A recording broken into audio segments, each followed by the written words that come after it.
here, moving towards the end of the split. So let's take a look. Should be standard bans. Standard for CLG when you're against them. Gotta put that asterisk.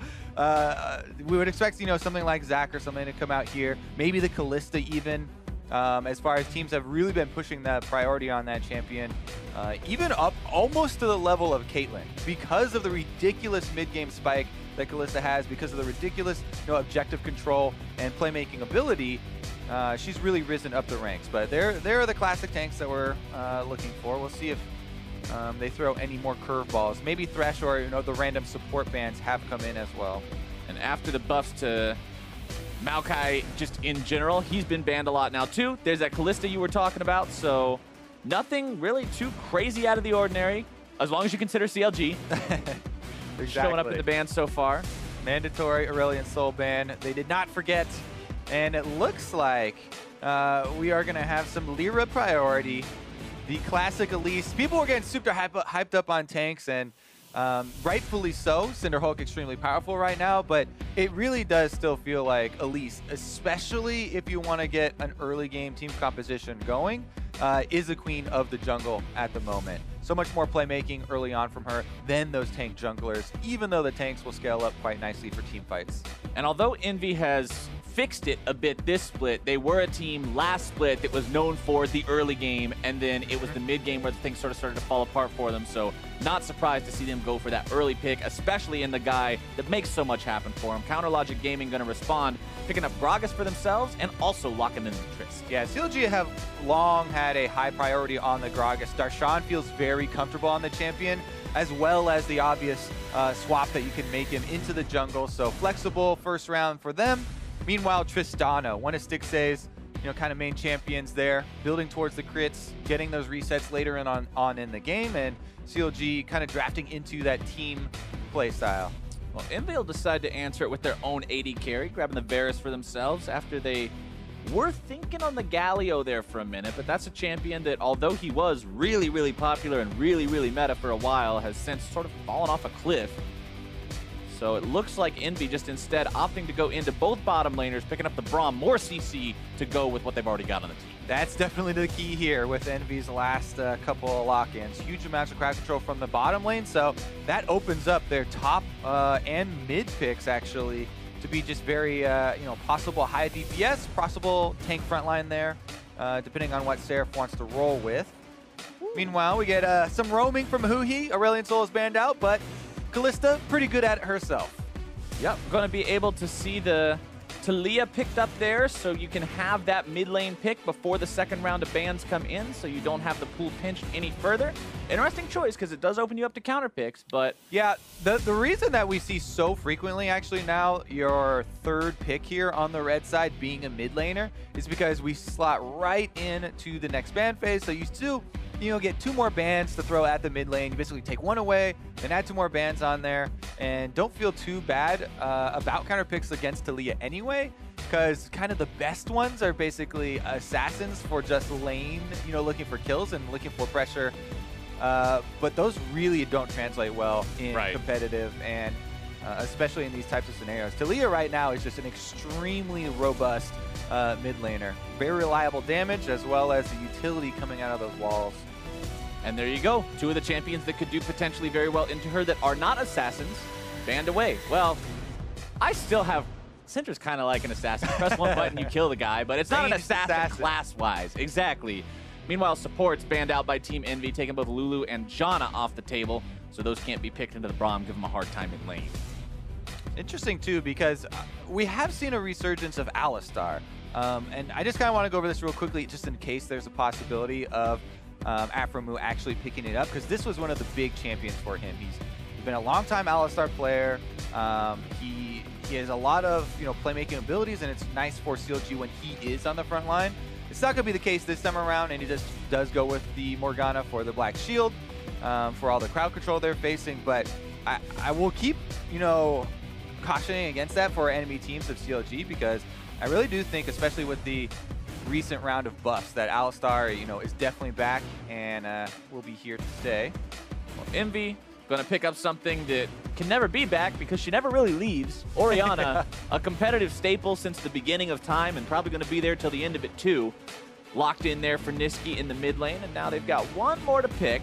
Their top lane still left to be locked in. Counterlogic Gaming will get the opportunity to counterpick this one if they pick anything too wild. So usually going to see something relatively safe, and the Jarvan.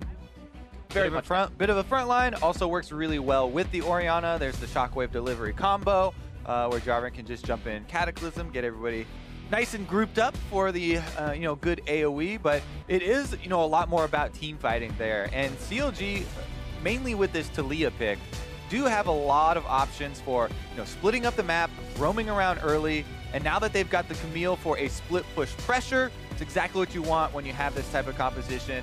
Have Darshan split push in with the Camille, try and get some pressure, draw the team apart, so you can then use the Taliyah wall, go cut people off, corner them, and isolate some kills for yourself. So we'll see, can EnVy actually stick together and pull off that team fight and those combinations? I like seeing this top lane matchup because I remember when Camille was first released and she was hilariously busted, people talked about her ulti just saying Camille's ult is like Jarvan ult except it works. Because people could always tumble out of Jarvan walls or jump over Jarvan walls. Camille can get out of it easy. No, you're not getting out of anything. Camille just traps you in there. But now, of course, they've got different strengths, different weaknesses. We've seen so much of Jarvan recently, too, after the changes to the Golden Aegis, and also just the fact that his laning lets him lane against carries and tanks alike. You can shred their armor. You can just do really strong burst damage to him. The champion is versatile. It is versatile, but Camille, as you said, is one of those champions that can just jump right out of his ultimate, and he cannot do the same to hers. We'll see if Darshan actually gets any attention up there early on, because we have seen many a Camille recently, after her buffs, get out of control. The mid-game spike, everyone always loves to talk about Trinity Force, plus your Tiamat, and then it starts to get a little bit risky. And you and I, yesterday, watching those Echo Fox versus Phoenix 1 games, we got to see Brandini on the Camille have some crazy ultis, trap high-value targets. If Darshan can have performances like that, then he can definitely be a power player in this series, as CLG wants to make sure that they stay neck and neck with TSM, grab a win here. EnVy wants to climb further up those standings, cement themselves as a true threat and a real contender in the playoffs. So lots on the line here for both these teams going into this best of 3. As we break out of the summoning platform, everybody heads out onto the Rift. You can see CLG grouped up while EnVy fans out. Interesting. Maybe we'll have actual level 1 play. Just looking for the Morgana bindings in case anybody walks a little close, it looks like. They don't get spotted out. They will sneak into that brush. There's a chance they can actually rush LirA, and he's a little bit slow walking away. Keep those fingers crossed. You need Aphro to go first. Get Stixxay out of the way. He's blocking. Omargod body slammed over the wall. Yeah, he body slammed over the wall to make sure. All right, when they're going to go for it? They can catch LirA out here. They're going for it. LirA's going to see that. Fire back up. Ooh, flash for flash. Instant reaction there from LirA, but Darshan with his own flash, cutting off the spider. Aphromoo needs that binding, gets him anyway. That's first blood for CLG. Oh my goodness, that is definitely the way that they want to start this game off. The only way it could have been better is if Omargod didn't take the kill and Stixxay actually with that rocket jump in was able to get it. Now they're going for a little bit of harassment on Seraph too. At 1 minute and 30 seconds, that is going to stick a little bit. And every little bit does count in this matchup. Camille can definitely have a good time up there as long as, there's no repercussions from the jungler. But yeah, as you were saying, Omargod body slams up to the top. They're doing this blind, but this is one of the highest chances of the enemy, sitting early level 1 is in that brush. And since Darshan here on Camille has that mobility, easy for him to answer there with his own flash and get the stun to set up Aphromoo's binding. That was close to being dodged, by the way. And LirA kind of walked back into it on his second stutter step. That's a hell of a fan vote, Kobe. CLG fans out in force today, 85% think that they're walking away with the win. And I mean, after the first blood play, that's kind of supporting their claim there. Can't get too carried away with 1 kill, but it's a good omen for CLG. Definitely is. Money definitely talks, and that's what you're going to get with first blood. So Omargod has got more in his pockets. Bottom lane, though, good harassment here from Apollo. Ooh. Actually just destroying Stixxay. So much damage, and procs the Winter's Bite on that very last hit. So Stixxay is going to be sent home if he's not sticking careful. Around, but he's definitely got to be careful. He'll get that Warlord's Bloodlust to proc up a little bit of healing, but I mean, level 1, you're not getting gigantic multi-100 HP heals from that thing like you see later on in the team fights as the game gets towards its ending. So Stixxay really has to respect what these two can do. The Braum potential lining up that winner's bite. LirA wants to take advantage. Darshan used his flash to get the first blood on him, so he's going to revisit. Dodges away from the cocoon, instead getting the stun back onto LirA, who has to repel to keep himself alive, but LirA will instead donate double buffs over to Darshan, who's going to find the 1 versus 2 outplay if Seraph isn't careful. Good Lord, man. Where's Huhi at? Yeah, Huhi. Oh, now he gets the idea. Huhi's like, okay, hey, bud, catch you later. Flashes to go take it. I would have given that to Darshan because, as we said before, it. Yeah. Plus, back to this team composition, the Camille. The quicker you can get her to that Trinity Force and then Tiamat, the quicker she absolutely takes over the game. We've seen already the mobility on display, and that is biggest strength here for Camille. You know, she has dueling power, but huge mobility. So if she gets fed, it's really hard to deal with it. Cocoon, a little wide there. Darshan lands the stun onto the low health jungler here, and then punishes LirA for coming back. Seraph does not hit the EQ, doesn't get the knockup, doesn't get the damage, has to flash over the wall. And then Darshan's been yelling here at Huhi, or maybe he wasn't telling him and he wanted the kill for himself. Maybe that's why. That's it's true. A little bit slow of a roam up. Always could have had that, but Like, nothing's going on here. I got it. I got it. Don't worry about it. Don't worry about it. Either way, what a fantastic start for CLG. LirA getting caught out at level 1 and then trying to get himself back into the game, trying to slow down Darshan's snowball and instead only packing more snow into it, making life very, very rough, not just for himself, but also for Seraph, who's now got to contend with that 1-0-2 Camille, who just bought his Sheen before 5 minutes. That is rough. I mean, he basically, as you said, packed more snow into the snowball and then handed it to Darshan, and Darshan smashed him in the face with it. He's like, here, hit my top laner. With another one. Hit my top laner. Here's a freebie. Now he's off to the Sheen. So Sheen, reason why this is one of the biggest early spikes for Camille and why, Darshan with the early money is going to rush into this item is that your second activation of your precision protocol, your Q on Camille, the true damage part, actually converts the Sheen damage into true damage as well. So dirty. So exactly. Very, very dirty. LirA wants more though. He's back to the top.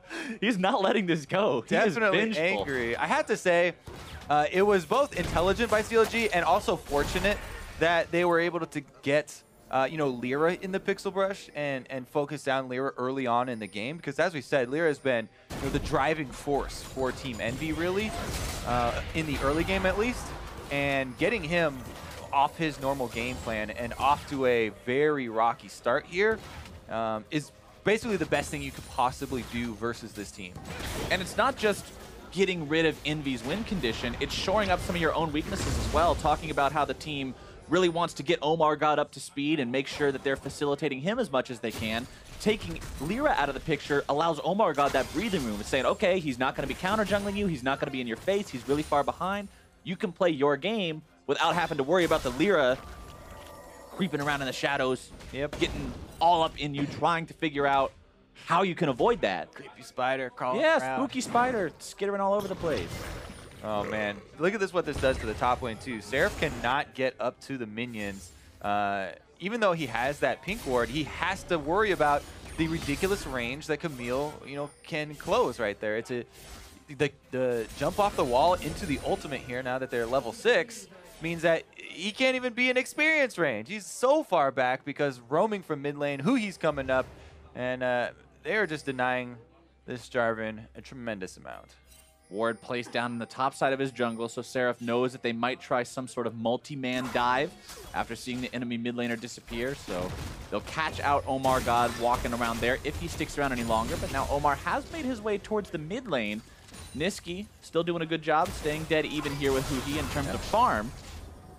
But EnVy's already down 1,500 gold 7 minutes into the game because of those 3 kills they dropped early, Kobe. And with Infernal Drake being the first one on the table, if CLG can continue to make these early game plays, they could get ahead really, really rapidly. Yeah, it's definitely looking rough for EnVy already. They should be able to try and stabilize here and keep calm. LirA actually has gone for mobility boots even on the Elise, which we don't actually often see when you're behind like that. Very rarely does an Elise get killed twice pre like 5 minutes and then rush into mobility boots, but he's kind of going all in on this. I am going to get back into this game. It's all or nothing, and we'll have to see if he's able to get into place for any big plays here to try and right the ship, because you are incredibly squishy. Do not have combat stats here with this purchase. It's all about trying to make plays to get yourself out of this deficit now, and he's definitely investing in that possibility. Still aiming at top side. He's going there once again. All right, do it. Darshan trying to jump himself away. The Cataclysm interrupts it. They will blow the flash for that one. Nice timing. Definitely good ult there by Seraph, trapping Darshan and forcing his flash, but they are unable to get the kill, so we'll see if that flash really matters. In exchange for the gank on top side, CLG starting up this Infernal Drake, even with the wards here. Darshan not actually getting back on the top side, though. Instead, keeping Seraph there, healing back up, forcing him away, maintaining lane dominance. Huhi with the ulti in the bottom lane. Hakuho knocked up into the air. Black Shield down on Omar as he face tanked everything there in the front. More damage coming through, and Hakuho is casualty number 4. A nice catch from Omar. Will throw Apollo right back into CLG's waiting arms. The whiff on the shockwave, thanks to the flashes, as now Nisqy finds himself the target. The repel up in as LirA grabs one revenge kill. Seraph now closing the gap, making the flank into the back lines, but rooted up. The TP also coming in, a double kill from LirA, but Darshan has made his way into the mix now. Seraph gets taken down. Afro binding. More and more with the fighting. Constantly these teams trying to make something happen out of this. Well, they're going to chase him back up the river here. Darshan wants LirA again, but Nisqy's there for a shield, maybe? So close, but a nice dodge away as Darshan gets the kill onto the spider, and Nisqy finds himself now cut off. Hakuho has respawned, working his way towards this fight. Aphromoo taken down by Nisqy. Hakuho jumping in, looking to keep Nisqy safe. The stun on Darshan. He might just find himself outplayed here. A double kill for the NV mid laner. Oh, it's getting bloody here down in the bottom side of the map, and in the end, it's actually not that bad for Team EnVy. Let's take a look at how it all started out.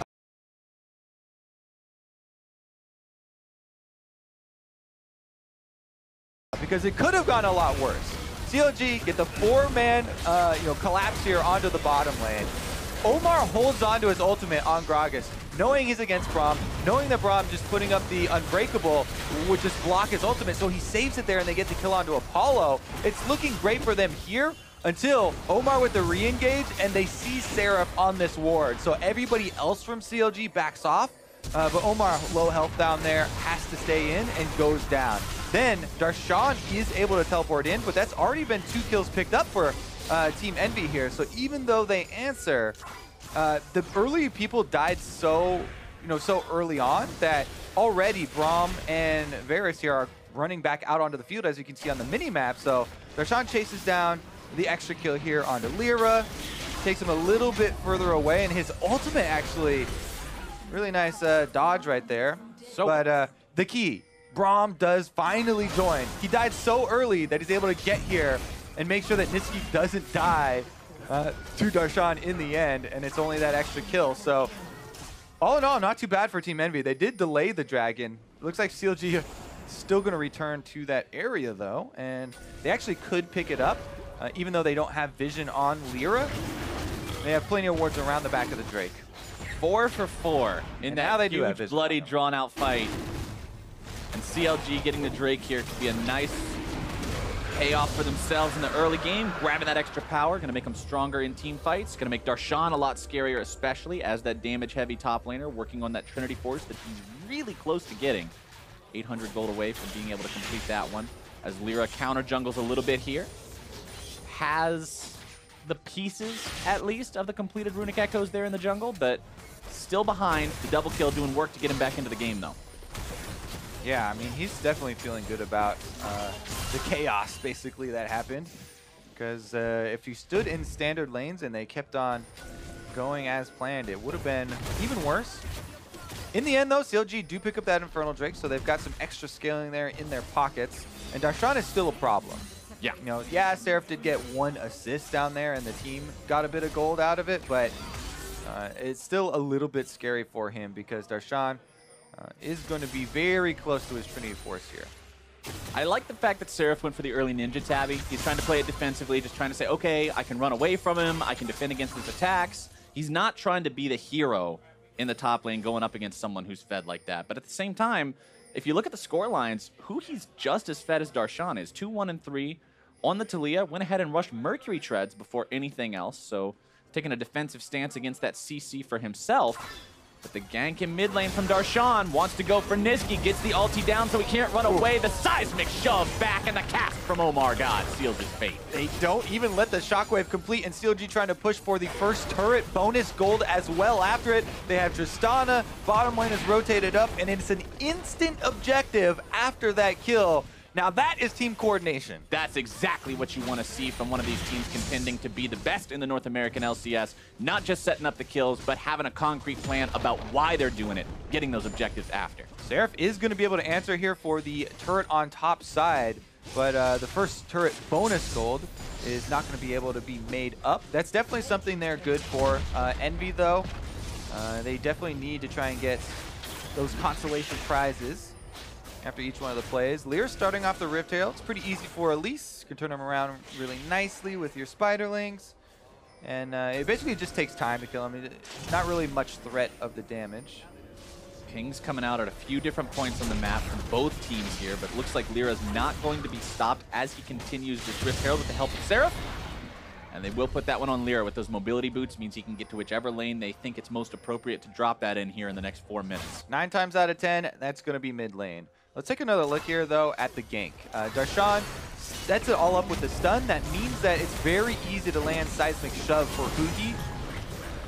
Stun target, skill shots are easy to hit, and that's an instant kill. Nisqy, no way to try to outplay that one. Like we talked about a little bit earlier when we were joking about the Camille and Jarvan ultis. Camille ulti, there is no way out unless you knock Camille out of her own ult somehow.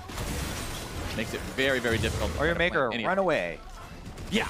Make her run away, knock her out of it, somehow prevent her from staying in that hexagon. It's the only way to get yourself out. But when she's ahead like she is, it's really, really hard to put her in a spot that's disadvantageous enough where retreat is the only option. Yep, and there you go. The Darshan Trinity Force is done before Boots even picked up. 15-minute Trinity Force completion for himself. That does wonders for his trading there on the top side. Even though he doesn't have a turret, he does have decent defensive vision. And we keep on just raving about the mobility of Camille, and it can be used both offensively and defensively here. I think that Seraph's got to be careful for. With half HP and very little mana to work with, he could lose his own top lane turret very soon. Definitely need to keep an eye on that for Team Envy. And LirA's making his way up there.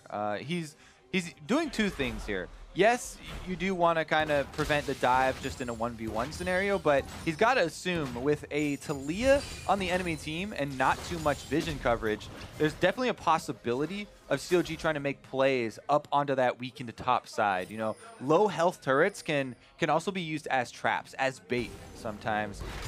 Because you know that they're definitely going to want to continue to pressure their area of power. LirA's actually making a very long route up to the top side, goes all the way through the jungle, all the way around behind Darshan, and he's looking for vengeance. Let's see if they can pull off the 2 versus 1 this time. Up into the air he goes, but Huhi coming in. The cavalry has arrived on the wall. Darshan firing off the ulti, now back onto Seraph. CLG finds the kill. LirA really wants to pay him back for the early game, but every single time he goes up there, it just gets turned around, and each consecutive play that backfires up there just adds more fuel to the fire, more money into this Camille. And Darshan now level 11, a very fearsome force. CLG starting to take turrets as well. Bottom side goes down. Rift Herald also going to be killed pretty quickly. LirA used that one because it was, you know, the duration was running out. You don't want to let him go to waste. So that at least they got the charge off and got some damage on mid turret for themselves. And the worst part about this is every time LirA goes up there and causes that trouble in top lane, it's not him who's hurting once the play goes awry. It's Seraph who's hurting. Seraph's the one who now has to deal with a fed and then more fed and then most fed Camille. And eventually it's going to get to the point where he gets run over, and we're already seeing LirA not being able to help him. Darshan isn't going to take a lot of time to take down these turrets. So if Seraph is constantly forced away from them, Darshan is just going to have a field day up here, and CLG is just going to have that much easier of a time doing whatever they want over the course of the rest of the map, because so many resources. What turret is gone already? That's a good point. That turret's already out of there. Tier 2, the next problem, as Darshan will now be able to move through the top part of the enemy jungle much easier, throw down some wards if he wants to, look to make rotations, picks, catches, any of those good words that we want to use to describe CLG trying to get EnVy out of the picture faster. Omargod swoops in with his big old belly and steals away that red buff from LirA's Spider. Such a graceful swoop. It really is. For such a big guy, Gragas, he knows how to move. He definitely does. Aphromoo looking for some bindings here. Steal away 10 gold, but not going to be able to get it. Darshan is going to be able to steal away more than 10. No, he's not. Nisqy Lash arrives for the shield plus Seraph's flash burn. And these are exactly what you were talking about. All those, nice words or whatever you were listing off. That's top lane pressure for you. He 2v1s, he gets a summoner, he draws pressure so that nobody even has a chance of going to look at the Drake that CLG pick up. And now CLG have put themselves into the mid lane. They're saying, okay, we've got so much pressure top side. Let's go ahead and complement that with threats elsewhere on the map. They push up towards that tier 2, take about half the HP off, and now everybody else is joining the Darshan party. Where's my invite? Stixxay on the Tristana be able to... Oh my goodness, that's just too much. They wall and 5 people able to instantly burn down this turret. CLG here continuing to snowball quite nicely. 19 minutes into the game, worked up a very nice gold lead for themselves. And just to add more insult to injury here, another Infernal Drake is coming up. These best snowballing Drakes here. So they've got to feel pretty good about that one. Apollo trying to answer back here on the opposite side of the map, get some more money for EnVy, and keep him in this game. And it's really nice for him to get solo gold on the local gold for that turret as well. Seraph though. Oh no, kicking a guy when he's down like that. Omar and Aphro and Stixxay, the whole Rude crew just takes Seraph down. Rude crew. The whole Rude crew. The Rude boys coming to town in the top lane. Darshan though by himself now. He's set up shop on the other side, and he's going to start splish pushing all the way down to the bottom. As you get, past 20 minutes here when Baron spawns, you want to transition your pressure down to the bottom side because it's furthest away from Baron. That's how you can best pull the enemy team apart. As we said before, you want to use these Taliyah walls, split up the team. And Darshan very confident at the moment. He's actually going for a Titanic upgrade to the Tiamat rather than the lifesteal. Lifesteal for Ravenous is a little bit better if you are hard committing to a split push and you're going to stay one-on-one and you want to get your healing back up off the minion wave. But if you are going to have a little bit more flexibility for team fighting, you always want that baseline of HP, and that Titanic is going to give that to you as well. It's not like Camille isn't able to heal up off of her other sources. It's just a little bit less without the Ravenous. And it's so hard for EnVy to try to stay even in objectives against CLG too, considering they've got no map control, they can't contest Drakes, and it's very difficult to go turret for turret against a team that can just wall you off of your own turrets like we've seen CLG do a couple of times this game, and say, okay, we're going to take this. If you want to fight it, you have to flash over it or something. Yeah, so we got to play hard mode here and look at it from EnVy's perspective to see where the comeback comes from, They do have the crowd control from the bottom lane and the combo of Jarvan Orianna that we talked about. Now this is going to have to be used in combination with some surprise tactics, right? Control wards in your own jungle brush so you can, get some fog of war to work with, and then maybe you can pick someone off from CLG, but they actually get caught in their own jungle and now they're walled off. EnVy stuck in a really bad spot between the wall and a rock in a hard place, and Hakuho is going to be stunned up, but Aphromoo the first one to drop. Stixxay jumping away, and EnVy turned that aggro around. They get the last laugh here. Aphromoo does go down, and CLG a little bit stunned after that one. Darshan's right back to his old game, though. Taking down the turret. Trinity Force, Prox doing decent work there. EnVy very happy about that kill, though. They need any gold that they can get, and it looked like they were in a very bad spot. Nisqy had to use both summoners to get out of that, so they may still pay for that later, but they're happy to get the gold off of Aphromoo at the least. And that's something you always want to see, is when somebody does barely get out of a situation and they have to blow both summoners, you want to see the other team make a plan to do something against that particular player while those summoners are still down. That's what's on CLG now, is that responsibility to say, Nisqy has no summoner spells, how can we make this fight work out for us? And it's EnVy's responsibility to say, let's avoid that.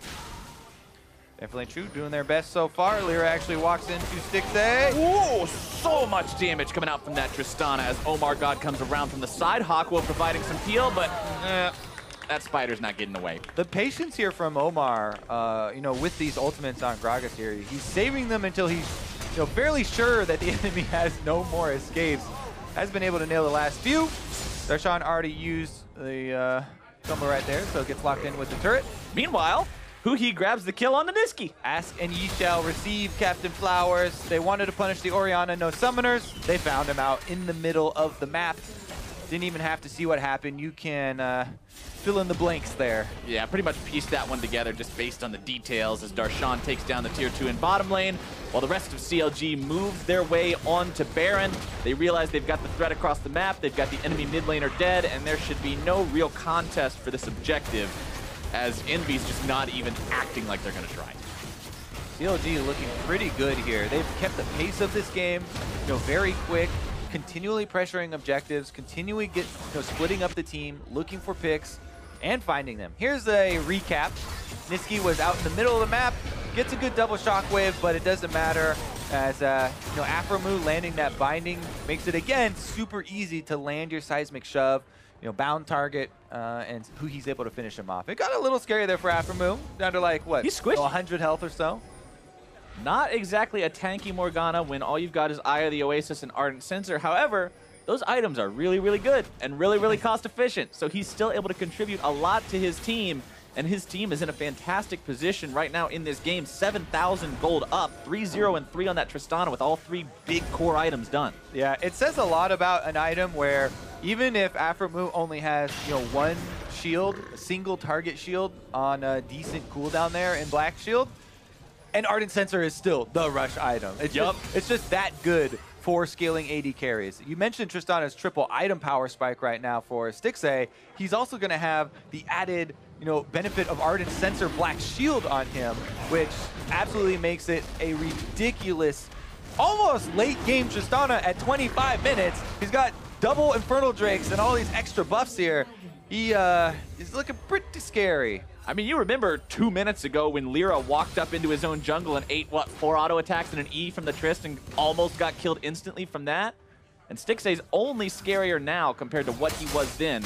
Walking up this bottom lane, here comes the Weaver's Wall yet again, zoning EnVy away so they cannot defend as Seraph finds himself stuck in the Hextech ultimatum and brought down. Hakuho barely backing away alive from this one as CLG looks to take down inhibitor number 1 only 25 minutes in. They're playing it safe, though. Don't want to overextend themselves. They're allowing Darshan time to provide a threat on the top part of the base as well. Yeah, definitely threat. You could say that. Threat level right now is high. Yeah, it's pretty crazy. Black Shield nice there. Black Shield. Dodges or nullifies the shockwave, and they're able to finish off that inhibitor. Inhibitor number 2 should be pretty trivial. EnVy, it's 4v5. They're tremendously, you know, outgunned here, outmatched. But got to go for some kind of miraculous play. And there you go. Inhibitor number 2 gone. Inhibitor number 3 now the target, but all 5 EnVy members are alive. All right, Seraph only has kind of one option here. They can't afford to give them all up. Omargod going in with the flash into the body slam, getting the cast back onto a couple. A rampage for Stixxay as Seraph falls instantaneously. All 3 inhibs gone. They had 3 up at 24 minutes, 3 down at 26. CLG wants to finish this game fast, and it looks like nothing's going to be stopping them today. Huhi grabbing the kill onto Apollo as Hakuho finds himself caught out, nearly brought down. That volley from Taliyah, not able to finish the job just yet. But the Nexus turrets are falling. Nisqy's blocked off, flashes over the wall to get back into his own fountain. But a nice shove on LirA back over it to take him down for the 5th time this game, and CLG Red Rover sent LirA over! And they win the game 26 minutes in with that shove and with that Nexus explosion. What a convincing win from CLG. I mean, honestly, they never stopped. Exactly. So when oftentimes we see early game, you know, come out with, you know, first bloods before minions and stuff like that, and it translates into a pretty bad first couple of minutes for one team, we'll be like, okay, that's one thing, but how does this team, you know, keep up the pressure? How do they use this early benefit to actually end the game early? CLG through the mid game, continually pressing those objectives, continually splitting there with Darshan, finding the 1v2 outplays, finding the 1v1 outplays, and they actually kept up the pace of this game. really well. So even considering the very fortunate start that they had, you can definitely say super well played by CLG in this opening game. And it seemed like LirA got so frustrated with that opening gambit. I would too. His returns to top lane over and over that just didn't work out, and Darshan stayed cool. You saw the great timing on his hook shots, being able to get around like that, navigate those skill shots, and outplay his opponents, and LirA just could never get his footing back. Yeah, LirA couldn't get any sort of early game pressure back, and when Elise has that happen, it makes it super hard for the team overall to come back, especially since he still went Moby boots, to try and make plays. But Darshan ganked mid lane, and then you've got a Taliyah also roaming around. There's just too many moving parts at that point. CLG's team worked fantastically from ahead, but for more on that victory, let's send it down to Dash and Mark. Thank you very much, Captain Flowers. CLG coming up on top of Envy for game 1 of this series, and it's all about that jungle matchup. Captain Flowers hit the point there. It feels like LirA was, in a sense, frustrated and really looking to make plays after that inventive and kind of weird level 1 from CLG to pick up first blood. Yeah, I mean, that's the thing. That level 1 was one of those times where you do it and you're like, I don't know if that was worth it, because you had to level up weird abilities on multiple champions. You had to blow 2 flashes just for 1 kill. It was definitely a situation where you're kind of scratching your head as if this was actually going to pay off for anything. Right, and the importance is that the 2 flashes used were Omargod and Darshan, right? So LirA looking to attack the exact flash that was dropped in Darshan. Darshan getting the outplay, though, on that turret dive. Definitely sent him off to the race. That's the big thing, is that one play kind of not only got him ahead, but Huhi was able to come in and help as well. So this was just an over-aggressive play that Darshan played pretty well. You saw LirA trying to basically predict the E out of Darshan, sent his cocoon along that path. It was just a little early, and then they didn't call the playoff after that, and LirA didn't have a flash either. So even though you're trying to punish this flashless Camille, you don't really have the tools to punish it that well either. Seraph tries to save his teammate, ends up putting him in a bad position as well. So instead of just being a 1-for-0, now you have to worry about the extra kill coming in. And there you see, right away. Flash is unnecessary, but still gets the kill. Huhi might not have known that Seraph blew his flash earlier. So now, but now I want to talk about the junglers and how they matched up, because this is very important, right? LirA did identify that he wanted to take advantage of the lack of flash from Darshan. And it's important because if you look at traditionally how CLG was playing, whenever Darshan ends up on a carry like Camille, the entire team seems to kind of focus and tunnel around that. And you see with Dardoch on the team, 12% jungle proximity. That's Dardoch's average over all games that he played with CLG. The number on the right that you're seeing for Omargod is his top jungle proximity in this game in isolation. So spending less than half the time that Dardoch would normally spend near his top laner. So that means that Darshan was doing some serious work alone. Right, and that's the thing, is if you come in with a game plan of, okay, whenever CLG's on a carry, they try and snowball him really hard. Dar duo, all that stuff has been built up over the course of the season. Right. Even though Omargod is the one stepping in, you still expect them to play around this hyper carry in a sense in Camille. And for the most part, they never did that, and they focused elsewhere on the map. And it did feel like Darshan on his own understood that he was in a different situation. Right. And he played back and more reserved than we're used to seeing a little bit. But it didn't feel like Envy was aware that he was not going to be aggressive in the top side. All right, so CLG gets some quick advantages early in the game. Of course, we did have a crazy 4-for-4 skirmish down in the bot lane, but once we moved into that mid-game portion, 13 minutes onward, we saw a lot of really slick plays out of CLG in terms of movement, right? This is where we can clearly see the difference in skill from team to team. Yeah, and I mean, this is the kind of stuff that you sometimes look at lower tier teams, you see them get a pick off and a kill, and it's like, great, what else do we get? Well, CLG is taking objectives with a single kill in the mid lane. They're all grouped up, they 5-man force. Here, using Taliyah wall very intelligently against Envy, able to force down this turret without even getting a single kill. And this is the kind of stuff that really separates great teams from middling level teams, because they don't need anything to really snowball that lead. Right, exactly. Envy is just as capable of getting that mid lane pick as CLG is, right? And, reverse the situations, I'm sure Envy can, execute on that play.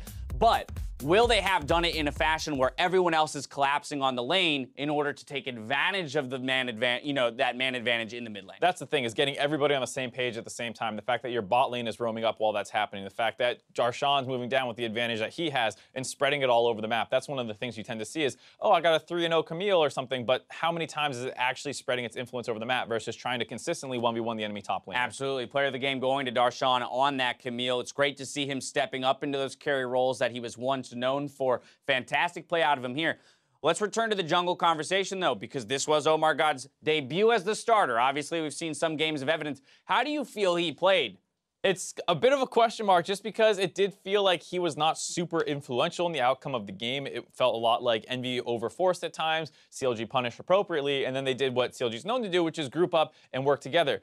But the tricky thing is that they have brought him in order to do that stuff better exactly. So it's a situation where it's like, yeah, the team looked really good. Omargod not so much, but he's brought in to be a team player. That's what I was going to say. To me, it feels like he's slot into that role phenomenally, where you're not... He's probably not going to pick up a ton of POGs, and that's totally okay. You've got some other playmakers on the team. Aphromoo, one of those playmaking champions. You've got Darshan looking at the carries in the top lane. Even Huhi at times has his breakout performances. We just need someone that's a rock in the jungle. Exactly, and it felt like he was with his team at all points, never somewhere else, never over-forcing, and just letting the game kind of come naturally to CLG as they had an early game lead. What does LirA do differently here in Game 2 to take advantage of the rookie jungler? It's a little bit of a question mark just because he picked Elise, early game champion, got set behind early on off some CLG aggression. Double down on Moby boots That's early. exactly where I was going to go. Yeah, so he fails the dive in the top side, doubles down on Moby boots. There's a crazy early game skirmish, but he's still pretty ineffective at this point. And you would like to see him take Elise because it's an early game champion, but just not fall prone to some of these mistakes in the early game. When I want to see him attack Omar, not attack the laners, right? Let's see what happens if he spends his time in Omar's jungle as opposed to going for those top lane ganks that could be outplayed. It's potentially a good idea just because we haven't seen him have to deal with this kind of pressure and communicating with his laners, come to me, versus the laners saying, come to us. And so you heard when CLG was talking about Envy, they said if you attack LirA in the jungle, the team's coming to back him up. Right. And you don't Will know... CLG do the same thing? Yeah, exactly. All right, well, there's some thoughts on how Envy, might be able to strike back here in Game 2. We're going to step away for a moment. When we return, it is that Game 2 between Counterlogic Gaming and Team Envy. Don't touch that browser.